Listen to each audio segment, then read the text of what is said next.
Quels sont les soft skills que les jeunes manquent le plus d'après toi, d'après ton analyse personnelle de la Moi, situation? je mettrais en première position le manque de confiance en soi. Et pour diverses raisons. J'ai eu à accompagner plein de jeunes, mais je me suis rendu compte à chaque fois que ça revenait. Beaucoup manquent de confiance en eux. Pourquoi? Parce que parfois, c'est l'image qu'ils se font d'eux-mêmes qui pose problème. Parfois, c'est le fait qu'ils ne se connaissent pas assez.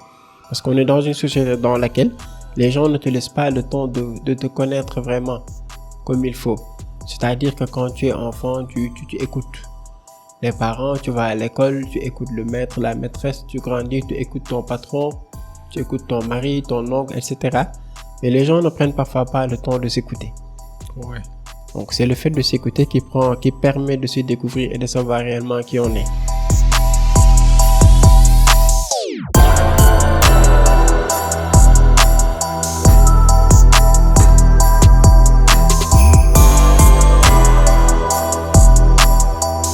Salam Ziyar, bonsoir à tous et à toutes, j'espère que vous allez bien.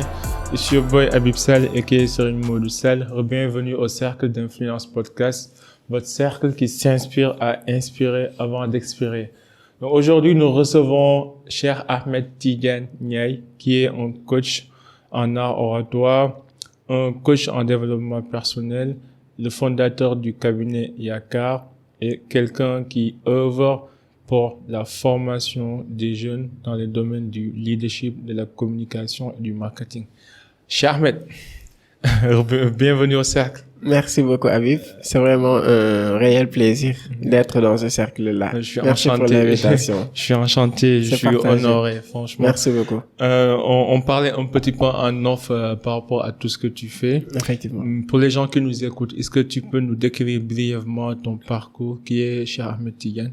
Oui, à la base, après le bac, j'ai fait une formation en droit des affaires internationales et en sciences de gestion à l'université d'Akabri-Guéba.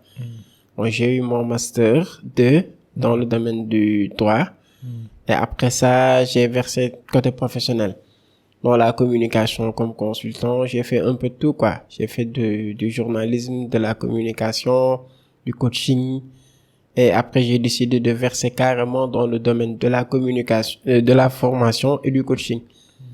Même si je fais toujours de la consultance en communication. Parce que je me retrouve beaucoup plus dans la transmission de savoir. J'aime apprendre des choses et les partager avec les gens, pourvu que ça ait un effet positif, un effet déclencheur, je peux dire, même dans leur vie. Et c'est surtout ça qui m'a poussé à choisir la formation et le coaching comme domaine de prédilection. Donc, je suis dans le coaching depuis 2016 et dans la formation aussi. J'interviens dans pas mal des écoles comme BM Dakar, comme IHE, des écoles dans lesquelles j'enseigne la prise à parole en public, le développement personnel, le leadership. Et j'interviens aussi dans des modules qui sont orientés communication. Voilà. Et en mai 2022, j'ai lancé le cabinet Yakar. Et je suis cofondateur parce que je l'ai lancé avec une amie, Aminata Ndiaye, qui est interprète, qui est journaliste. Elle est interprète en anglais, elle est journaliste aussi. Donc, on travaille dans les domaines de la communication, de la formation, de l'interprétariat et du coaching. Super, voilà. Super. J'imagine que tu as coaché beaucoup de jeunes. Quand tu analyses ton parcours, tous les jeunes que tu as coachés, est-ce que tu peux nous synthétiser peut-être en trois principes, je veux dire en trois éléments ou en quatre éléments, quels sont les soft skills que les jeunes manquent le plus d'après toi, d'après ton analyse personnelle de la Moi, situation? je mettrais en première position le manque de confiance en soi. Et pour diverses raisons. J'ai eu à accompagner plein de jeunes, mais je me suis rendu compte à chaque fois que ça revenait. Beaucoup manquent de confiance en eux. Pourquoi? Parce que parfois, c'est l'image qu'ils se font d'eux-mêmes qui pose problème. Parfois, c'est le fait qu'ils ne se connaissent pas assez. Parce qu'on est dans une société dans laquelle les gens ne te laissent pas le temps de te connaître vraiment comme il faut. C'est-à-dire que quand tu es enfant, tu écoutes les parents, tu vas à l'école, tu écoutes le maître, la maîtresse, tu grandis, tu écoutes ton patron, tu écoutes ton mari, ton oncle, etc. Mais les gens ne prennent parfois pas le temps de s'écouter. Ouais. Donc, c'est le fait de s'écouter qui permet de se découvrir et de savoir réellement qui on est. Maintenant, accepter ce manque de confiance, il y a surtout la question du stress qui revient assez souvent. la capacité à pouvoir gérer son stress et gérer surtout les émotions qu'on a l'habitude de ressentir. Le trac, par exemple, qui fait qu'on a du mal à s'exprimer en public, c'est une émotion négative qui peut bloquer une personne. Le stress, je viens d'en parler, c'est la même chose. Parfois, c'est d'autres émotions qui font que les gens peuvent avoir un certain niveau intellectuel, être professionnellement stable, etc., mais avoir du mal à faire la paix avec eux-mêmes et donc à faire la paix avec les autres. Donc, je dirais manque de confiance et je dirais instabilité sur le plan émotionnel. L'autre problème aussi, c'est des peurs que certains jeunes développent et qui sont causées par différentes choses en fait. Par des choses totalement différentes. Souvent, c'est lié à l'environnement. Souvent, c'est lié aux personnes qu'ils fréquentent. Souvent, c'est lié à l'expérience qu'ils ont eue. Souvent, c'est lié à leur parcours de vie. La peur de prendre des risques, par exemple. La peur de l'échec. La peur de choses qui devraient être normales dans nos vies. Donc, il y a cette peur-là qui pose vraiment problème. L'autre chose que je vais citer, c'est le manque de volonté. Une volonté pleinement définie. C'est-à-dire que parfois, ils savent pas réellement ce qu'ils veulent, qu'est-ce qu'il leur faut faire et comment faire pour pouvoir se lancer. Donc, ce sont les 4 éléments que je rencontre le plus. Et tu as parfaitement raison, surtout le premier point, parce que je pense que la société africaine et surtout sénégalaise est façonnée de telle sorte qu'il y a plusieurs acteurs, il y a plusieurs intervenants dans notre façonnage, en fait, dans notre manière de vivre. De ce fait, on est coaché, on est moulé de gauche à droite par d'abord nos parents, par les cousins, par le quartier et aussi par le village entier, quoi. De ce fait, c'est difficile de savoir s'écouter et de savoir se démarquer du lot. Mais dans une société qui est aussi soudée telle que le Sénégal, est-ce que tu as une technique ou bien un outil ou bien une manière qui peut aider les jeunes à s'écouter et à se démarquer du lot? Bon, commencez déjà par travailler ce qu'on peut appeler la conscience de soi. Okay. Avoir conscience de soi, c'est apprendre à retourner au plus profond de soi-même, à identifier parfois les émotions qu'on a l'habitude de ressentir. Les émotions qu'on ressent, qu'est-ce qui nous met en colère, qu'est-ce qui nous motive, qu'est-ce qui fait qu'on se sent bien, qu'est-ce qui fait qu'on ne se sent pas bien, etc. Parce que la tendance ici, c'est que les gens ont souvent l'habitude de nous coller des étiquettes. Surtout, ouais. Des labels, ouais. Voilà. Vous verrez quelqu'un qui vous colle une étiquette. Et ce qui est dommage, c'est que ça commence même avec l'enceinte familiale. C'est-à-dire que c'est à la maison en général que ça démarre. Vous allez voir qu'on va vous coller des étiquettes. Parfois, c'est le quartier. Parfois, c'est le milieu professionnel dans lequel on évolue, etc. Parce que le problème, et moi, je n'ai jamais compris ça, c'est qu'il y a beaucoup de gens qui veulent parfois dominer les autres. Qui veulent te catégoriser. Voilà, catégoriser parce qu'il est beaucoup plus facile de dominer une personne quand on la catégorise, entre guillemets, quand on fait de l'étiquetage. Parce que quand on veut dominer tout le monde, quand on veut avoir de l'emprise sur les autres, parce que sans ça, on ne se sent pas bien, parce qu'il y en a qui pensent que pour se sentir bien, être à l'aise et tout, il faut que j'ai un côté un peu dominant sur les autres. Mais pour avoir ce côté-là, c'est très facile de coller une étiquette à chaque personne, histoire de la limiter et d'avoir une influence sur elle. Mais il faut commencer par se poser les vraies questions. Moi, je croise parfois en coaching des gens qui me disent qu'ils sont timides. Et j'aime bien leur poser la question, est-ce qu'ils ont participé à un championnat de timidité qu'ils ont remporté? Ah ouais. Parce que est-ce qu'il y a réellement des critères, voilà, qui définissent que la personne est timide? En général, ce genre de personnes vont me dire, non, mais parce que les amis l'ont dit, parce que c'est ce qu'on me dit depuis tout petit, etc. Et quand on leur fait faire certains tests, on se rend compte qu'elles ne sont pas aussi timides. Ces personnes ne sont pas aussi timides qu'elles l'insinuent. Donc, c'est des croyances. On a tous des systèmes de croyances. Et il y a plusieurs études en neurosciences qui montrent que 90% des croyances que nous avons, nous, ne viennent pas vraiment de nous. En tout cas, moi, je suis timide, moi, je suis ceci, moi, je suis cela. Ce moi-là dont on parle, c'est souvent forgé par les autres. C'est-à-dire que les autres ont participé à la construction de mon moi, entre guillemets. Ouais. Donc, je me perds dans mon identité. Je m'attarde sur le fait que les autres disent telle chose ou telle autre sur moi. En général, les 10%, c'est ce que je pense de moi et qui s'avère être vrai. Mais les 90%, c'est souvent ce que d'autres disent et qui ne sont pas vraiment fondés. Donc, c'est ça qui limite plein de gens. Donc, dans une société comme la nôtre, on a besoin de faire ce travail-là. Parce que quand on a tout le temps nos antennes, on va dire, dans la tête, qui sont branchées vers l'extérieur, on ne peut pas écouter cette voix intérieure qui nous parle, en fait. C'est ça. Non, je comprends bien. Et surtout, la notion de, comment on appelle, tout à l'heure quand tu disais, la perception. Si je résume bien tout ce que tu dis, ça revient à la perception que nous avons par rapport aux autres et le fait que nous essayons tout le temps de chercher la validation de l'autrui. Mais quand même, et je comprends bien ce que tu dis et c'est extrêmement important parce que je pensais qu'il y avait un scientifique qui disait que je suis ce que tu penses que je suis. Ça veut dire que les perceptions des uns et des autres peuvent être justifiées. C'est vrai. Mais c'est pas une raison pour toi de se verser automatiquement dans leurs conclusions. C'est ça. Comme disait aussi un grand coach en développement personnel, c'est Les Brown, qui disait que les opinions des autres ne doivent pas être en fait ton avenir. Donc, ne laisse pas être défini par ce que les autres pensent de toi. Bien sûr. Et c'est super important.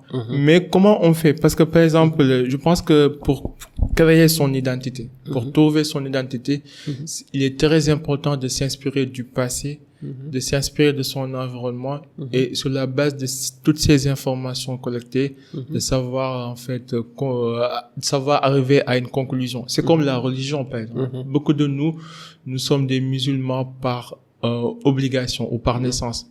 Mais nous ne sommes pas, par exemple, des musulmans par choix ou par parce qu'on a étudié, parce qu'on a fait nos recherches et on s'est rendu compte que ça, c'est la religion que nous avons choisie. Et ça revient à ce que tu disais, que nous sommes dans une société où d'habitude on observe, on écoute et on exécute sans pour autant trop faire la réflexion. Donc, comment on peut apprendre les gens à réfléchir, à prendre conscience de leur environnement, utiliser ces données pour arriver à une conclusion saine de leur identité? Bon, d'abord, il faut trouver du temps pour soi. Parce que on est dans une société dans laquelle on fonctionne, surtout quand on est dans une capitale. On fonctionne de sorte que on n'a parfois pas de temps pour soi-même. Le temps qu'il faut pour s'isoler, le temps qu'il faut pour prendre le temps de réfléchir. C'est bien de faire parfois une introspection. C'est bien d'identifier un peu surtout ce qu'on a l'habitude de ressentir. C'est important. Donc, il y a les ressentis. Il y a aussi le fait qu'il faut réinterroger la personne qu'on est. Je parle pas de la personnalité. Parce que la personnalité, c'est ce que nous reflétons quand nous allons vers les autres. Parce que dans la personnalité, nous avons un personnage qui veut dire masque. Donc, un peu un masque que je mets parce que je vais dans tel milieu. Il faut que je sois habillé comme ceci, que je me comporte comme ceci, comme cela, etc. Et la malchance qu'on a, c'est avec la venue des réseaux sociaux, bien qu'il y ait un côté extrêmement positif, le côté négatif, c'est la façon parfois dont les gens utilisent ces réseaux-là. C'est-à-dire que chacun essaye de construire une personnalité qui puisse plaire aux autres. C'est ça. Et ça isole la personne de la vraie identité qu'elle doit incarner. Mais se poser la question, qui suis-je vraiment? Quelles sont les habitudes que j'ai souvent, quelles sont les émotions que j'ai souvent l'habitude de ressentir du point de vue émotionnel? Comment est-ce que je suis? Par exemple, il y a des gens qui sont des HPE, c'est-à-dire qui ont un haut potentiel émotionnel et qui ne le savent pas. Il y a d'autres qui sont HPI, qui ont un haut potentiel intellectuel et qui ne le savent pas. Et c'est ça qui fait qu'ils ont du mal à s'épanouir quand ils sont avec les autres. Donc, tout ce travail-là sur soi doit être fait, mais il faut aussi procéder à beaucoup d'introspection. Se poser plein de questions sur soi, plein de questions sur son parcours, sur sa vie, parce que vous parlez de passé, c'est important. Il y a des choses qui se passent dans notre vie et qui sont liées à ce que nous avons vécu dans le passé. La conscience historique aussi, c'est important. Une conscience historique, parce que le manque de confiance, ça peut venir de ça. Ça peut venir du fait qu'on a été un environnement dans lequel on a été trop limité. On nous a fait croire des choses en nous qui ne sont pas vraiment fondées. Et ça crée ce que les psychologues appellent la dépersonnalisation de soi.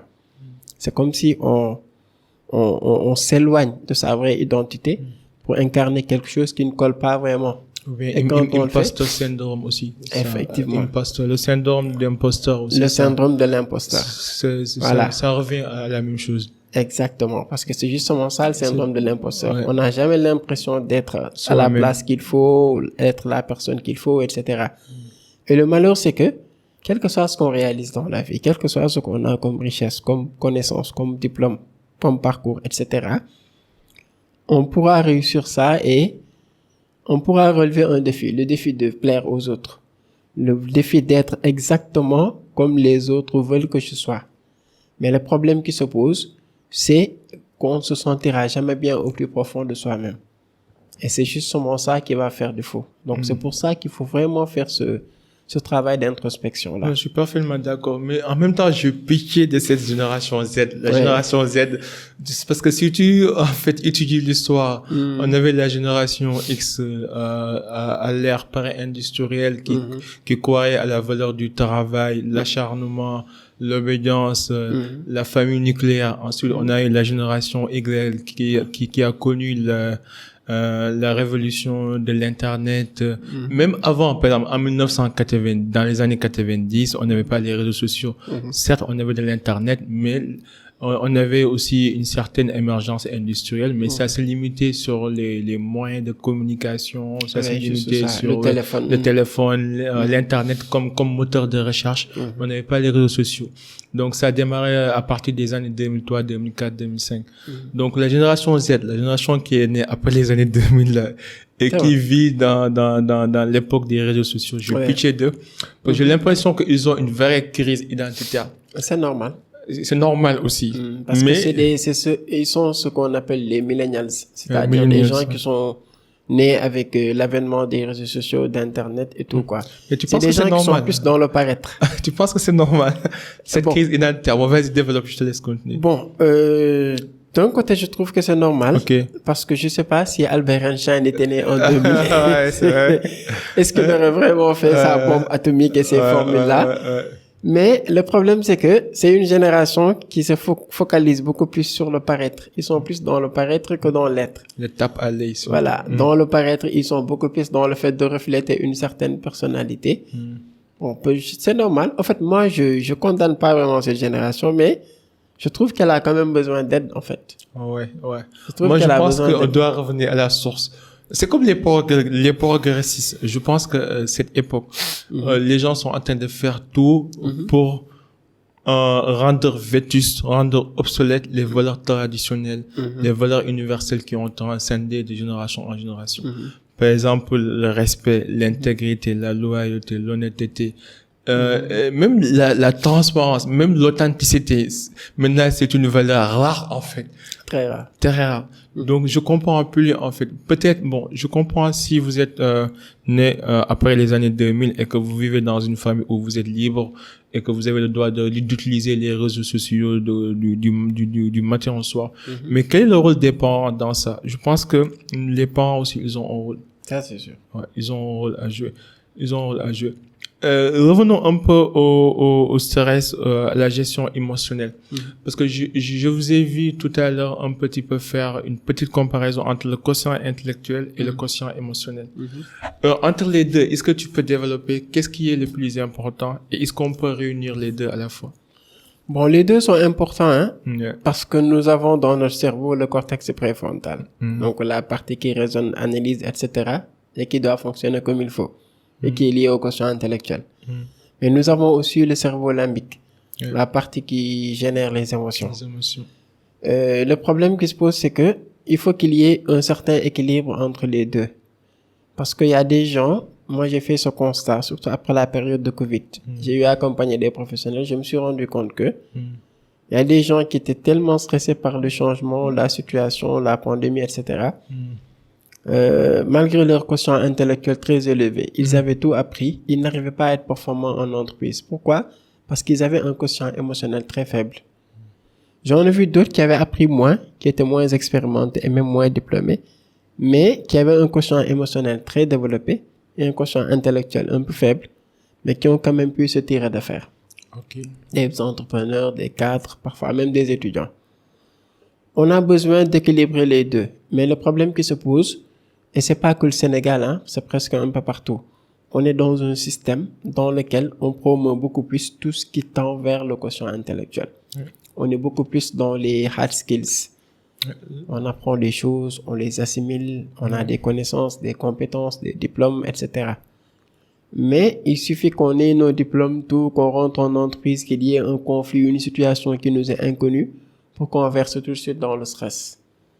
Et là, on a du mal à être vraiment stable, quoi.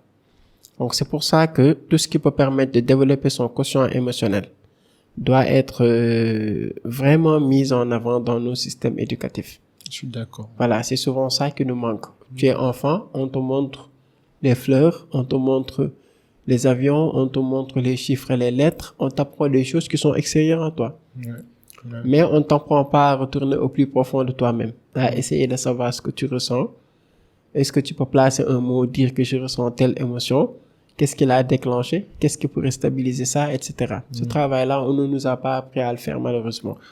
Surtout pour confirmer ce que tu dis, c'est que nous tous les Sénégalais, bon, je veux pas généraliser, mais moi, je me suis rendu compte que j'avais du mal à étiqueter mes émotions. Genre, à mettre du terme, ou bien un nom, ou bien un verbe sur mes émotions. Oui, c'est très important, le fait de mettre un mot. Ouais, parce que parfois même, j'avais du mal à différencier certaines émotions. Par exemple, si je faisais un test, et que sauf les émotions de douleur, parce que ça c'est facile à reconnaître.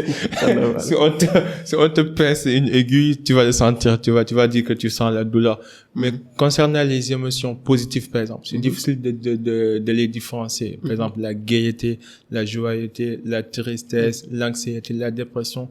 En fait, c'est pas les mêmes niveaux d'émotions. Okay. Et ça revient aussi aux compétences interpersonnelles. Parce que si vous ne savez pas maîtriser vos émotions, vous aurez du mal à avoir des relations interpersonnelles. Parce que vous aurez du mal à être empathique ou sympathique.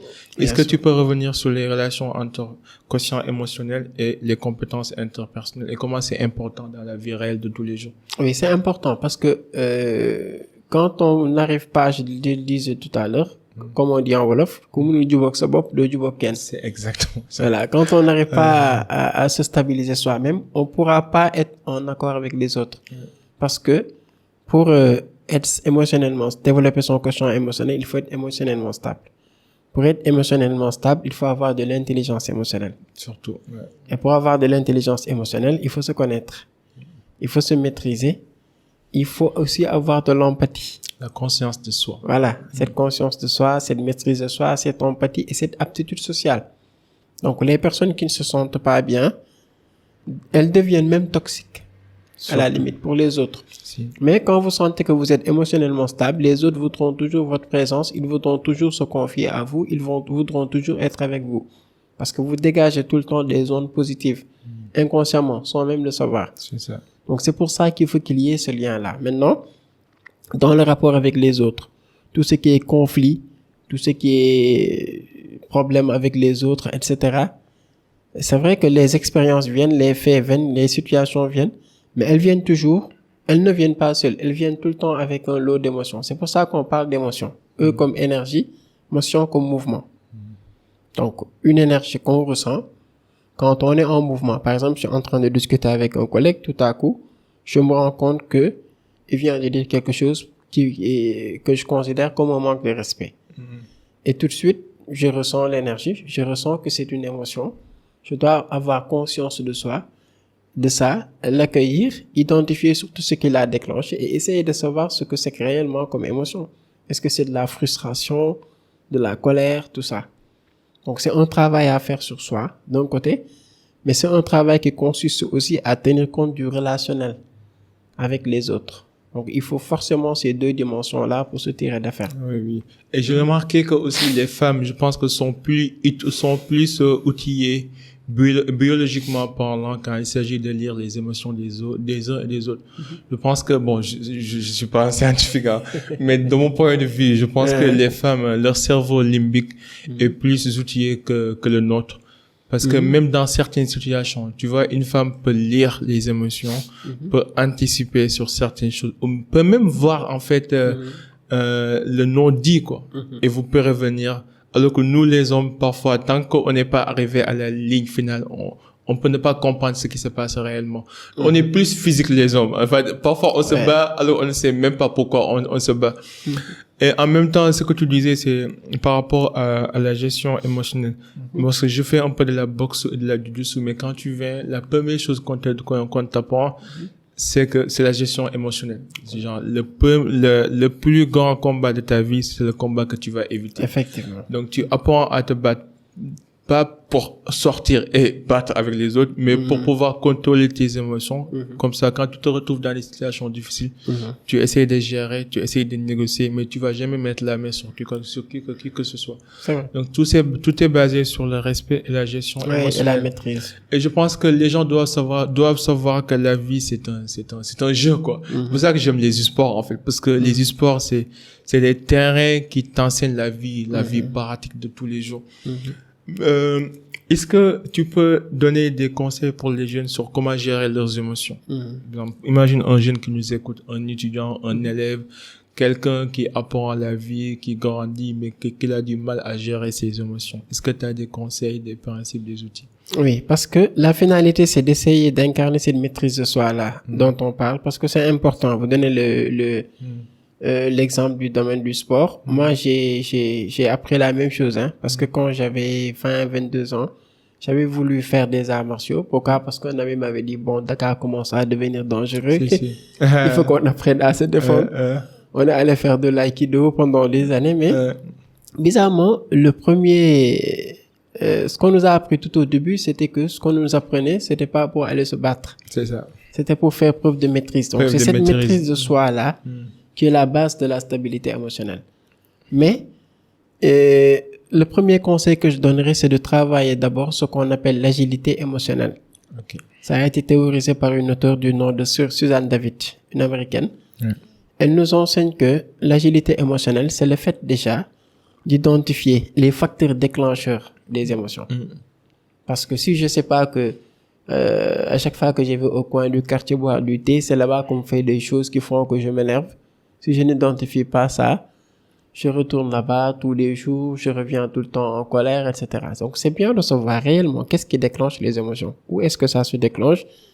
Qu'est-ce qui me gêne? Qu'est-ce qui fait que je me sens révolté parfois par rapport à certaines situations? Et ce que Suzanne David préconise, c'est comme si vous trouvez un trou dans lequel vous savez que de l'eau va sortir dans quelques minutes et vous allez boucher ce trou-là.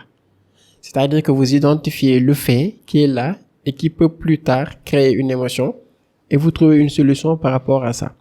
Parce que à chaque fois qu'on ressent une émotion, c'est qu'il y a d'abord un fait.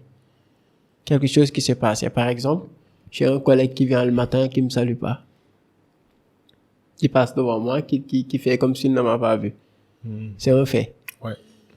Et ce fait-là peut faire de sorte que j'ai tout de suite un avis sur ce qu'il vient de faire. Une opinion. C'est-à-dire que je commence à me dire, mais normalement, on doit saluer les gens le matin. Lui, pourtant, on s'est parlé hier soir. Pourquoi est-ce qu'il me salue pas? Etc. C'est pas normal ce qu'il a fait. C'est une opinion. Et cette opinion-là va me pousser à avoir un jugement. En tout cas, lui, il a toujours été bizarre depuis le début. Voilà. On commence à juger. Voilà, un peu comme une vache qui fait de la rumination. Il y a des gens qui font ça, quoi. Vous leur faites quelque chose le matin, vous n'avez même pas remarqué. Le soir, ils continuent à ruminer, à ressortir ça, à ruminer. Je comprends, j'en fais partie. Voilà. Et quand on a à côté un collègue, une amie, le mari ou la femme qui est là, elle va nous aider et ça devient de la co-rumination, quoi. On est deux maintenant à ruminer. Mais ça ne résoudra jamais le problème. Mais cette opinion que j'ai sur ce que ce collègue a fait va me pousser à le juger. Et ce jugement-là qui va déclencher une émotion. Après, je vais me dire, bon, je reste là, je vais attendre que lui aussi, il revienne pour essayer de me saluer, il verra de quel bois je me chauffe, etc. Alors qu'il se peut qu'il ne m'ait même pas vu en passant le matin. Donc, ce qu'elle propose, ce que Suzanne David propose, c'est que dès qu'il y a un fait, c'est-à-dire qu'il faut ignorer le maximum de faits possibles. C'est le stoïcisme, quoi. Voilà. Être stoïque. Être vraiment stoïque. C'est difficile, non? Oui, c'est pas facile, c'est un travail. Parce que tout ce qui est stabilité émotionnelle, psychologique, mentale n'est pas facile. Mais quand on le fait sur le long terme, on verra des résultats. C'est-à-dire qu'au quotidien, il faut ignorer le maximum de faits possibles. Surtout au Sénégal. On est dans un pays dans lequel on peut pas rester 24 heures sans être offensé. C'est sûr. sans vivre une injustice, sans vivre quelque chose qui est vraiment gênant. Ouais. Mais bon, si on continue à, comme disent les filles, top cas, ce top cas, tu vas pas du tout t'en sortir. Ouais, c'est sûr. Plus, les gens Tu qui deviens ignorent un les cas. faits, tu deviens un cas toi-même. C'est sûr. Parce que les gens qui ignorent le maximum de faits possibles, c'est les gens qui sont bien émotionnellement.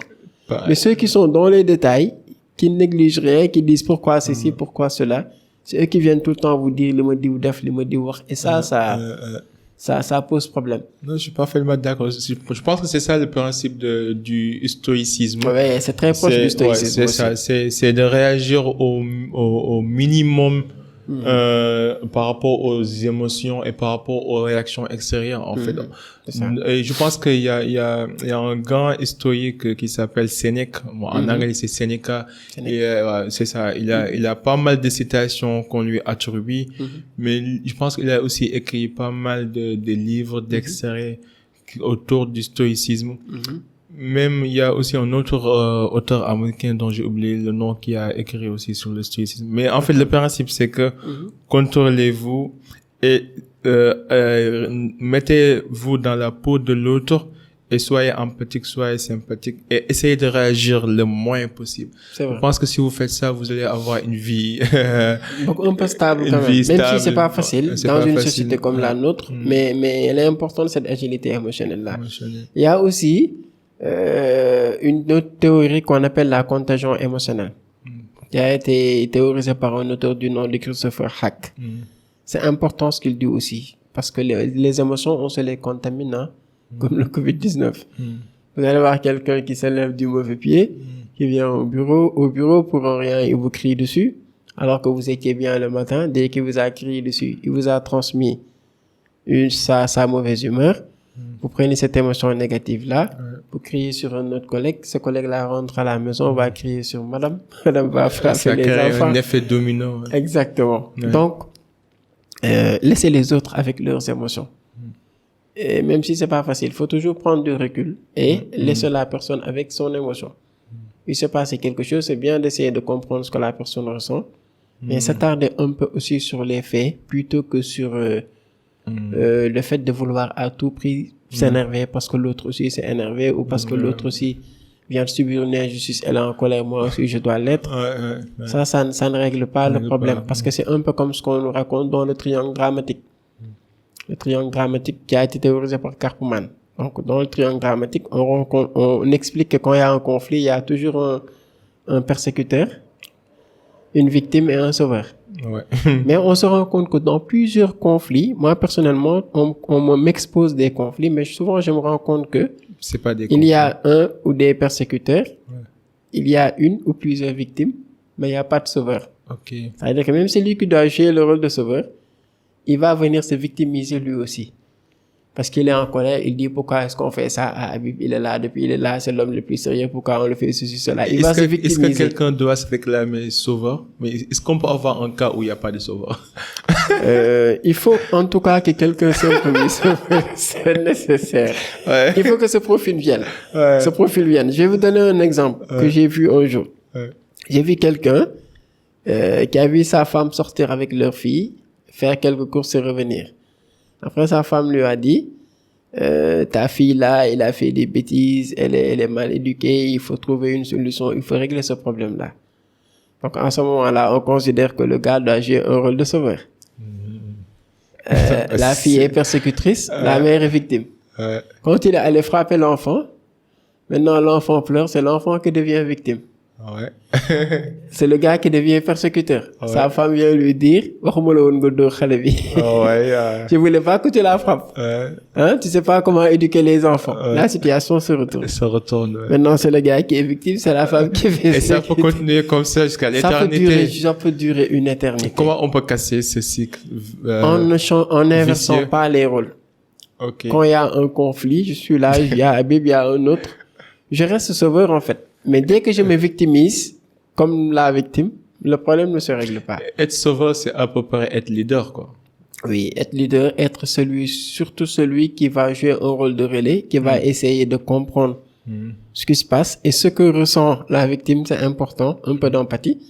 À partir de là, de savoir quoi proposer comme solution.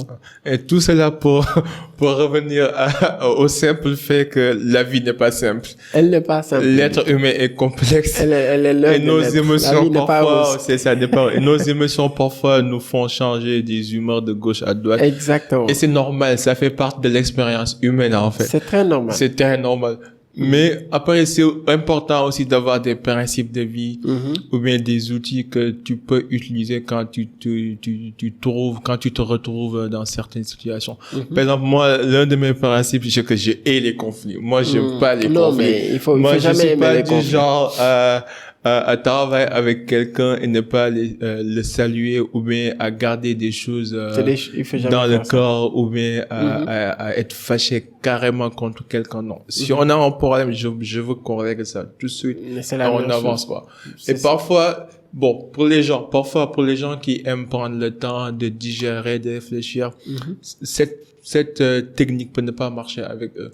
Parce qu'il y a des gens qui ont besoin de l'espace, un peu de recul pour pouvoir réfléchir C'est et normal. revenir. Mais moi, j'aime pas les conflits. Non, du tout. Faut jamais aimer les conflits. Toi, t'as déjà fait des tests de personnalité? Oui, j'en ai fait. En fait, pour d'autres personnes. Mais pour toi, pour ton compte. Oui, j'en ai fait pour moi, j'en ai fait pour d'autres. Pour d'autres gens, j'ai beaucoup plus fait des tests pour HPI et HPE. Et qu'est-ce que t'as conclu par rapport à ta Par personnalité? rapport à ma personnalité. Je pense que c'est un peu comme vous, parce que j'aime pas les conflits, j'ai jamais aimé ça. Je suis quelqu'un de réfléchi et de parfois un peu mi-introverti. Ouais, c'est ça. Et j'ai vu aussi que quand il y a une situation complexe, un conflit, etc., je préfère prendre du recul, réfléchir sur ça et ne pas prendre une décision tout de suite, quoi. Ouais, moi j'ai pris 2 tests de personnalité. Le premier c'est le test de Jordan Peterson, là, le Big Five là. Ça je l'ai vu, le Big Five composé composé de 5 types de personnalité. Il y a extraversion qui est composé de 2 éléments, c'est la curiosité et surtout la comment on appelle l'openness, quoi, du genre l'ouverture sur et aux autres. Il y a aussi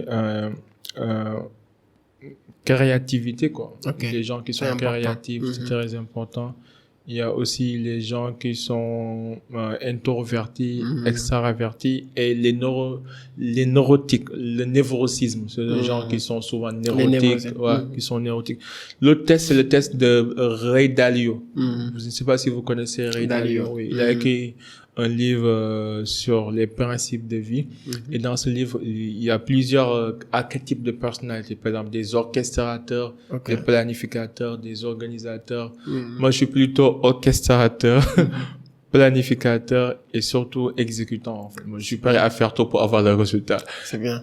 C'est pour ça que en fait, je suis allé apprendre un peu de l'intelligence émotionnelle parce que parfois je m'en foutais des émotions des gens. En fait, je voulais juste avoir le résultat. C'est vrai. Maintenant, je pense que c'est important aussi pour les gens qui nous écoutent de faire ces tests de personnes, ces tests de personnalité pour se connaître un peu, quoi. De manière générale, là, on a parlé de comment trouver son identité, comment développer sa conscience de soi, sa confiance de soi.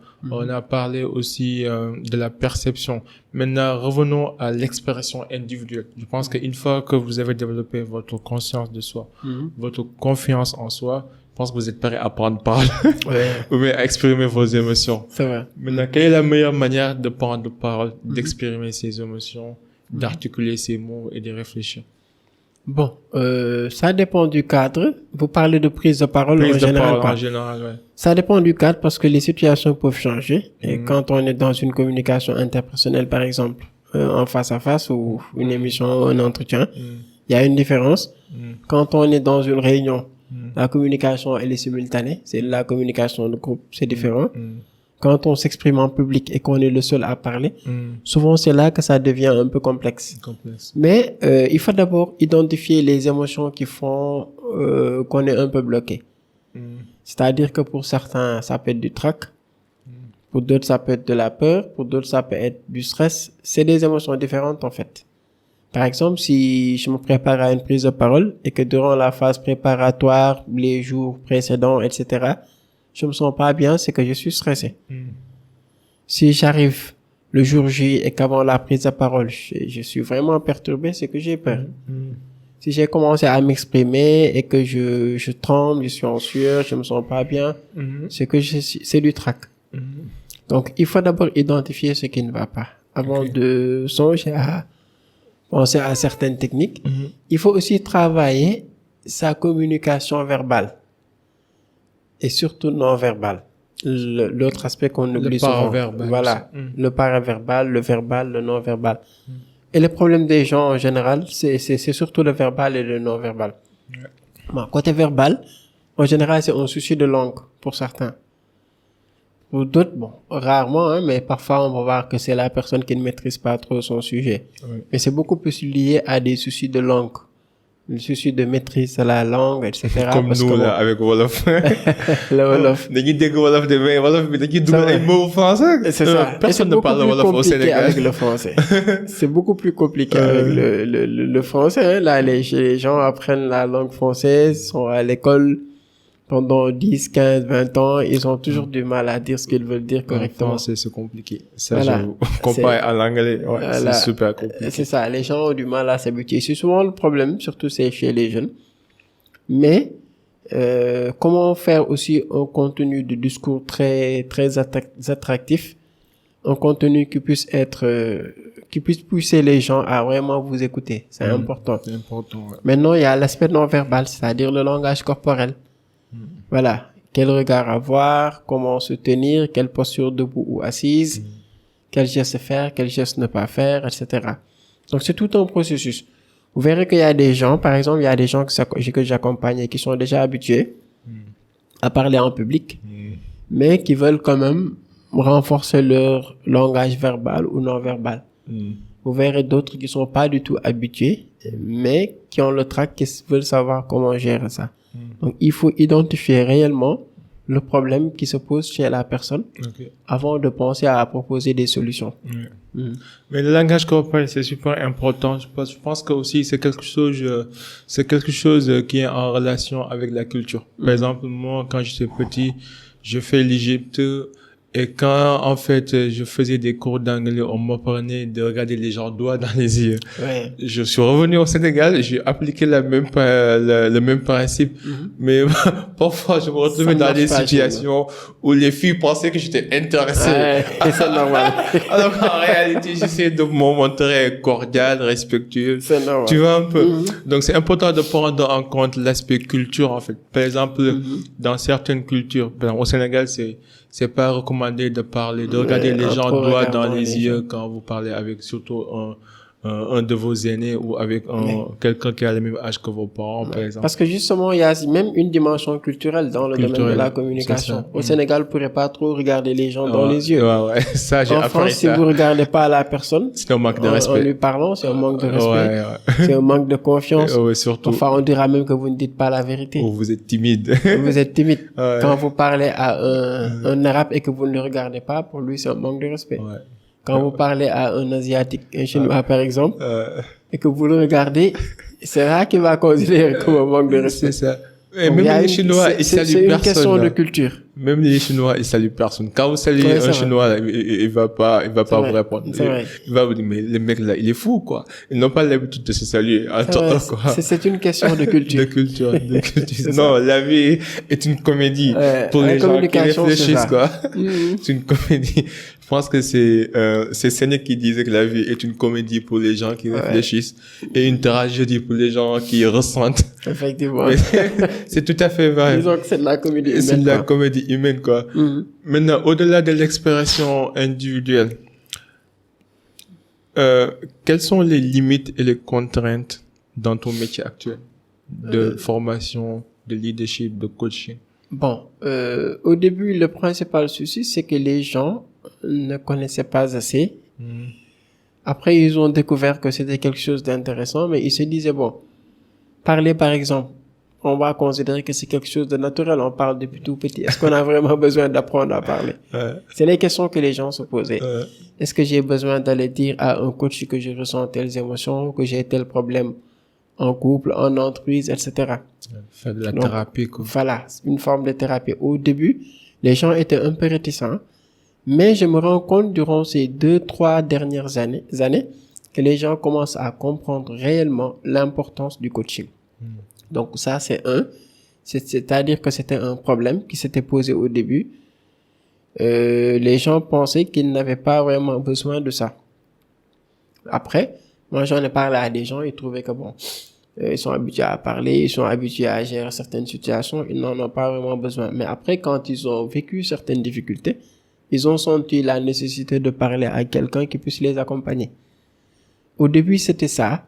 Là, ils commencent vraiment à comprendre. Et on se rend compte qu'il y a une sorte d'éclosion dans le domaine du coaching. On commence à avoir des coachs partout. On commence à avoir des gens qui s'intéressent un peu à ça. Je pense que c'était le principal souci, en fait, au début. Mais là, je me rends compte que ça va, quoi. C'est un secteur qui commence à être vraiment en expansion. Il n'y a pas vraiment trop de difficultés maintenant. Chaque coach a sa façon de faire. Là aussi, c'est la chance. Vous avez reçu ici beaucoup de coachs qui ont des méthodes très différentes et qui sont tous très pertinents. C'est ça. Donc, chacun a sa façon de faire, chacun a sa méthode. Les gens sont libres. Et ce que j'apprécie beaucoup aussi dans ce domaine-là, c'est que les coachs que j'ai connus, ils sont très solidaires, en fait. L'envers un qu'on appelle pour un séminaire il peut pas y aller, il appelle un autre, etc. Peut-être parce qu'on n'est pas trop nombreux, je sais pas, mais il y a cette entente, cet échange. C'est important. Moi, par exemple, c'est un coach qui m'a recommandé pour que je vienne faire cette émission. Voilà, tout ça, c'est ce que j'apprécie. Maintenant, l'autre côté, c'est que je dirais pas qu'il y a vraiment des choses négatives, mais il y a encore le fait que les gens doivent être rééduqués, entre guillemets, pour qu'ils comprennent encore l'importance de ce que nous faisons, nous tous, en tant que coach. Parce que on voit des gens qui communiquent partout. Parfois, ils disent de n'importe quoi, dans tous les domaines, hein. Oui. La politique, les médias, etc. Parfois, ils disent du n'importe quoi. Parfois, ils comprennent pas qu'on a, par exemple, quelqu'un qui va faire des émissions à la télé qui comprend pas qu'il a besoin de media training. Ouais, c'est-à-dire d'être vraiment accompagné, de savoir comment se dire, comment se tenir, quoi dire, qu'est-ce qu'il ne faut pas dire, etc. Donc, c'est des choses qui sont vraiment importantes, mais il y a une partie de la population qui ignore encore que c'est quelque chose d'important, quoi. Non, je suis parfaitement d'accord. C'est comme disait Aliussi, c'est que le Sénégal, tout le monde est coach. Je pense que le Sénégal, c'est ça notre souci, en fait. Ouais. Même dans le langage familier, on dira que Mangedem coaching. C'est ça. Donc, c'est extraordinaire. Je pense que de la même manière que tu te réveilles et que tu sens que tu as un problème physique et tu vas aller voir un trainer, faire du sport pour en fait fortifier tes muscles. De la même manière que nos émotions aussi, quoi. On doit prendre le temps nécessaire pour en fait aller chercher de l'aide pour notre développement émotionnel, notre développement personnel et même spirituel, parce que spirituel on le fait facilement au Sénégal. On a tous des serines, on a tous quelqu'un qui nous aide, qu'on peut aller voir pour demander des prières, ainsi de suite. Donc pourquoi on peut pas répliquer les mêmes modèles sur la partie professionnelle, sur la partie prise de parole en public, sur la partie personnelle, émotionnelle. Parce que la vie, nous avons tous besoin d'un coaching, d'un mentorat. Moi, par exemple, j'avais l'habitude de dire que j'ai beaucoup de coachs qui sont morts. Genre, j'ai lu beaucoup de livres. Et à force de lire des livres, tu te sens ami avec certaines personnes qui sont mortes depuis des années et des années. Mais malgré tout, vous avez un lien d'affinité avec eux parce que tu t'es imprégné dans leurs enseignements. C'est important. C'est très important. Est-ce que tu as des livres ou des ressources ou des mentors qui t'ont marqué? Oui, j'ai lu beaucoup de livres, hein. J'en ai tellement lu que je sais plus. En tout cas, l'auteur je continue à lire tout le temps, hein. Et j'ai un groupe d'amis, on ne fait que ça, on échange tout le temps des livres. On se retrouve les samedis souvent pour échanger un peu, faire des comptes rendus de lecture, regarder des vidéos sur la spiritualité ou sur le coaching. On échange beaucoup sur ça. J'ai cette chance-là, quoi. Mais l'auteur que j'ai le plus lu dans le domaine du coaching, c'est Fabrice Medal. Parce que j'ai beaucoup apprécié celui qui est l'auteur de Foutez-vous la paix et commencez à vivre. Donc lui, déjà, ses titres sont très accrocheurs. C'est pas Napoléon Hill, voilà. C'est différent de Napoléon Hill. Lui, ses autres livres, ses best-sellers, c'est Foutez-vous la paix et commencez à vivre. Et le second, c'est Soyez narcissique et sauvez votre peau. Ouais, ok. Donc, c'est quelqu'un qui a des conceptions qui aident vraiment la personne à ne pas devenir otage dans une société, quoi. Ouais. À part ça, j'ai regardé beaucoup de vidéos et j'ai des mentors, j'ai des gens qui m'aident, j'ai des gens qui me conseillent. J'ai des gens qui sont mes aînés, qui sont passés dans le coaching, qui s'y connaissent en développement personnel, ou qui sont passés même dans le développement spirituel, qui ont appris plein de choses dans la spiritualité, dans la religion, etc. Voilà. J'ai par exemple un ami comme Monsieur Meng, Idrissa Meng. Il est directeur à l'ISM de Mour. C'est un coach, c'est mon mentor, c'est quelqu'un avec qui j'ai beaucoup appris. C'est quelqu'un qui, quand il avait parfois une conférence à animer en coaching, il me dit, viens, on y va. Quand on y va, tu vas faire la conférence à ma place, quoi. Parce que c'était des occasions qui me permettaient de me challenger un peu, entre guillemets, de m'imposer, de dire ce que j'avais appris, de transmettre du savoir, etc.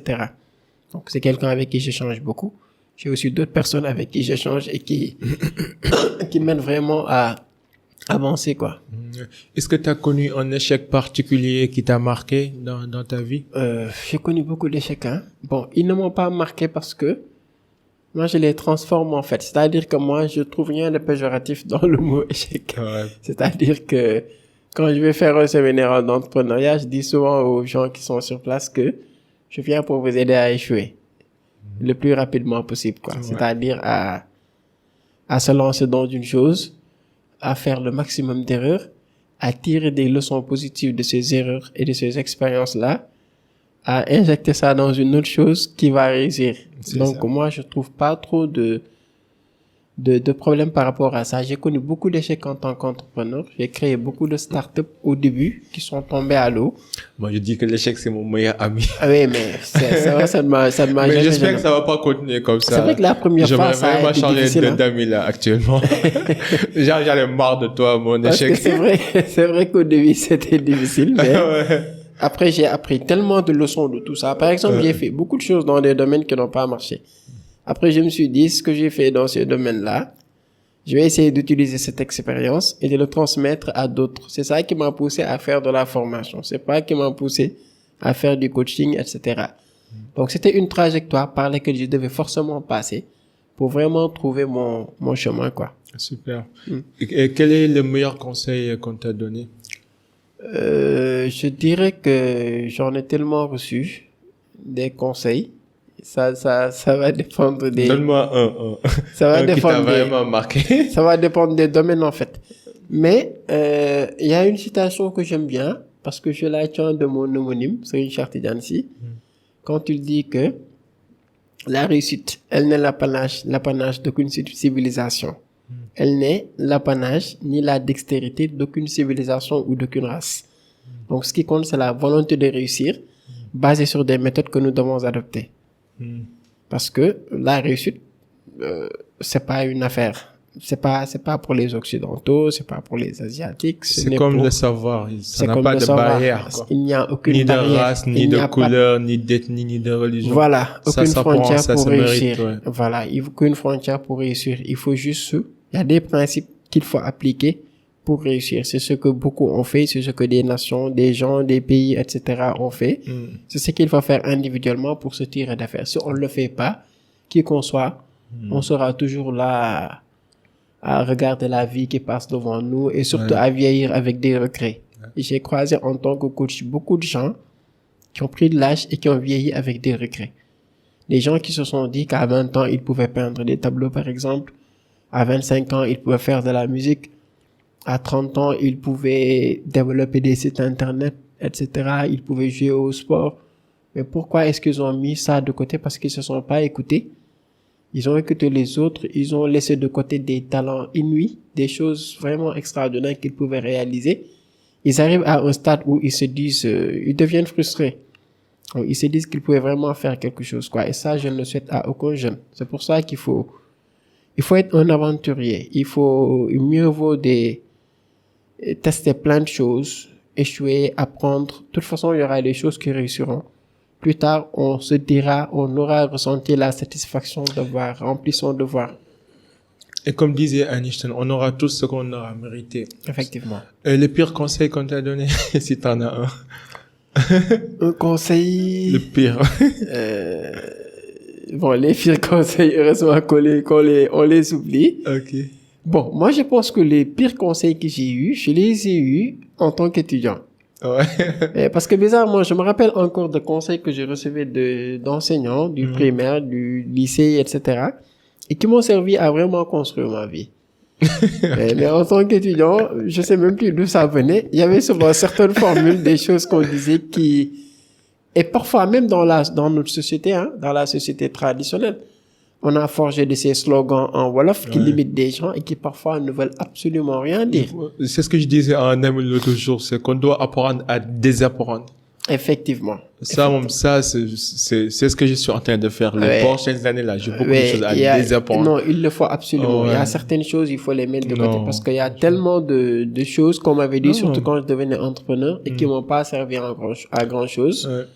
Heureusement que je me suis confronté à certaines situations, j'ai compris comment. Non. Franchement, j'ai rien contre la tradition, j'ai rien contre les conseils des anciens et des sages. Mais sauf qu'il y a certaines pratiques, certains conseils qui marchent pas avec le monde actuel. Non, du tout. Parce que nous retardent complètement. Oui, le problème aussi, c'est ça. C'est que notre société, elle est un peu restée comme dans un cosmos qui est complètement dépassé. Alors que les choses sont en train de changer. Il faut savoir se réactualiser. Voilà, le monde n'est plus tel qu'il était. C'est vrai qu'il y a des choses qui peuvent encore servir. Être utiles. Parce qu'il y a un sage qui il dit que, c'est-à-dire à défaut de vouloir ressembler aux ancêtres, de vouloir revivre le passé, il veut mieux s'adapter aux réalités du monde actuel. Et il rajoute que, mais il y a peu de gens qui réussissent à le faire. En même temps, le passé, c'est une source d'inspiration. C'est pas la réalité. Ouais, c'est vrai qu'il y a des choses du passé qui peuvent nous servir. Mais si ça nous éloigne de la réalité actuelle, là, ça devient inquiétant. Vraiment. Et en fait, c'est de cette manière que beaucoup de gens deviennent des gardiens des prisons du passé. Ouais, un peu. Il y a des gens qui sont des gardiens des prisons du passé. C'est grave, alors. C'est extraordinaire. Des gens qui sont prêts à faire tout pour garder le passé, pour que ça reste toujours un sujet d'actualité. Ouais, c'est vrai. Alors qu'on est en 2022. C'est vrai. Même s'il y a certaines choses du passé quand même qui peuvent nous servir. Je suis d'accord. Non, on peut s'y inspirer. Mais il y a des choses qu'on doit mettre de côté quand même. Mettre de côté. Avançons. Dernière question. Quelle influence aimerais-tu laisser dans ce monde? Moi, je voudrais, quand je serai plus de ce monde, je voudrais laisser déjà un patrimoine sur le plan intellectuel. C'est-à-dire que je puisse laisser intactes certaines connaissances, que je puisse vraiment beaucoup écrire déjà, et laisser pour que des générations futures puissent s'inspirer de ça, pour aller de l'avant, pour construire leur vie. Et la seconde chose, j'aimerais laisser des centaines de milliers de récipiendaires, c'est-à-dire que des gens qui pourront se dire, Mame Cheikh a eu un impact positif dans ma vie. Voilà, si je fais pas ça, je considérerais vraiment que j'ai échoué parce que c'est ma mission de vie. Transmettre du savoir, l'idéal que j'ai, c'est ça en fait. Je suis pas dans un idéal de construire des immeubles, de construire des châteaux ou des palais ou des avions. Je suis dans la logique, allant dans le sens d'aider des gens à construire leur vie. Beaucoup trouvent le moyen de gagner leur vie, c'est bien. Mais si on les aide pas à construire leur vie, ils vont passer à côté. Donc moi, c'est ça que je considère vraiment comme ma mission de vie. Que Dieu t'accompagne sur cette mission noble, sur cette cause noble. En tout cas, Mame Cheikh, comme les gens vous appellent sur les réseaux, Mame Cheikh, ce fut un honneur. J'ai beaucoup appris. C'est partagé. C'est la première fois qu'on se voit, mais c'est comme si on se connaissait depuis des années. C'est sympa. Le Cercle d'Influence Podcast, c'est ton cercle. Si on peut être utile, n'hésite pas. Est-ce que tu as des formations en préparation? Comment les gens pourront entrer en contact avec toi? Est-ce que tu peux donner tous ces détails? Oui, parce que pour ce samedi, je prépare un atelier sur la prise de parole en public. Les inscriptions ont démarré depuis une semaine. Okay. Donc, on fera tout ce qui est gestion du trac, de la peur, du stress, tout ce dont j'ai parlé tout à l'heure. Okay. On parlera aussi de techniques de communication. Donc, c'est un atelier. Ce sera carrément de la pratique. Les inscriptions ont démarré et je veux vraiment limiter le nombre de personnes parce que on en fera d'autres peut-être pour sûrement les mois à venir. Et puisqu'on va faire de la pratique, il faut qu'on ait quelques groupes et qu'on essaie de voir comment aider ces gens-là. Donc, c'est un programme que j'ai appelé Jël Kaddu et que j'ai initié avec mon associé Aminata Ndiaye au niveau du cabinet Yakar. Donc, ça se fera mensuellement. Ok. Donc, les gens peuvent me joindre et s'inscrire. Les gens peuvent s'inscrire sur WhatsApp au 77 459 42 83 ou au 77 609 25 13. Super. Voilà, donc ils pourront avoir toutes les informations et savoir le site comment web s'inscrire. aussi, je pense. Le site web de Yakar. Oui, déjà on est sur les réseaux. Sur les réseaux, ok. Sur les réseaux, on a notre page sur Facebook, Yakar, tout simplement. Sur Instagram, c'est le même nom aussi. J'aime bien le nom Hop Yakar.